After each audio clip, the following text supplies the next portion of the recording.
hackathon in the end of November. So probably, besides the link to this podcast episode, I can share the link with the hackathon with you, and you'll find a spot there. Actually, was it easy for you as a foreigner to start a business of your own in Finland? It was easy. It was not easy to get the initial funding, though. But creating the business was fairly easy compared to what I had to go through to start a business in Spain. So I'll say yes, it was easy. So you would recommend a foreigner to try starting a business? Yes, here. Of course. I think you have to know what you're getting into, of course, but if you have the idea, you have a clear plan of what you want to do or where you want to go, I'd say that you should try. Finnish culture is always perceived as quite reserved. Do you feel it in the business world as well? Is it, for example, difficult to meet new people during some events to start the talking? Or I have not found the case that I have any difficulties starting conversations with people. Mm-hmm. What I did find at the beginning of the business is that it was hard for me to get to be taken seriously by the clients that I wanted to open. So the first year was like, I guess it happens to every single business as well, of course. But when your business is about selling, you need to sell like daily basis. So having the first year of everyone saying hi, but then closing the door, it was a bit complicated. Can you give an advice to very beginning entrepreneurs? How did you tackle it? So my advice and what I did is just be consistent and keep trying. And those who say no, they will eventually say yes. So just keep visiting them. And what it happened to me is like it only takes one person to start buying from you, and then the rest will come along. And do you see the value in visiting big startup events like Stream Festival? Or would you prefer to talk to people onto something small like we have open meetings here? I do get some positive things when I go to Stream Festival or these other big festivals, because at the end, startups and my business, they are just that. They are companies, and then you have to run them anyway.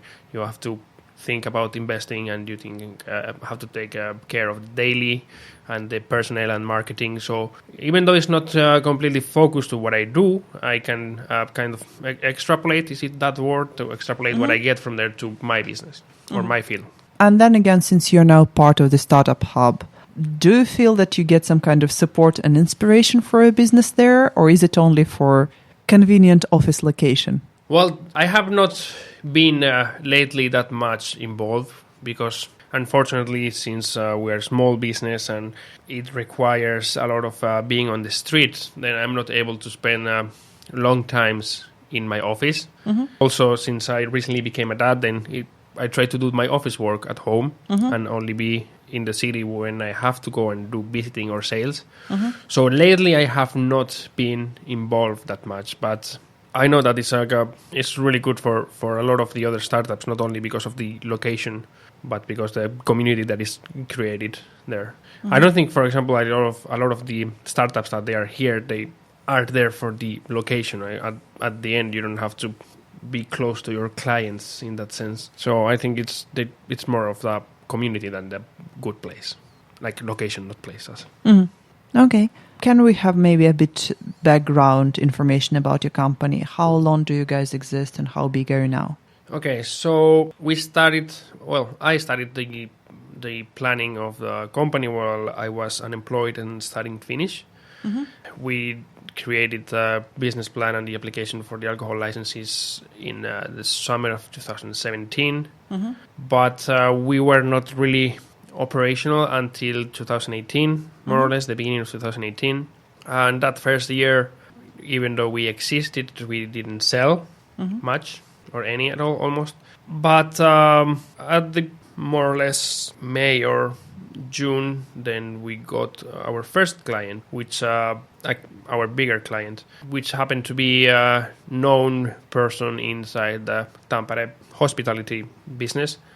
So that sort of gave us credibility to our business. So people saw that if this person is believing in him, maybe he might have something good. So we started first year with a really tiny sales. And now this year we are just monthly increasing our sales and getting more and more customers. So the progression at the moment is quite good, even though I'll say that companies that have inventory, they're a bit painful. You have to take into consideration the warehouse and logistic cost and how much do you have and how much do you need. I guess I am out of questions for today. Thank you very much, Iñigo, for your interview. Let's wish our listeners a nice weekend. This was Tribecast episode 38, and my name is Marina. There is so much happening at Tribe Tampere startup community nowadays that we'll definitely keep providing you with fresh news and more interesting interviews next week. And for now, we're gonna have our first ever Tribe Team Halloween party. Wish me luck with that, and I wish you a great weekend. Take care of yourself and stay warm and tuned.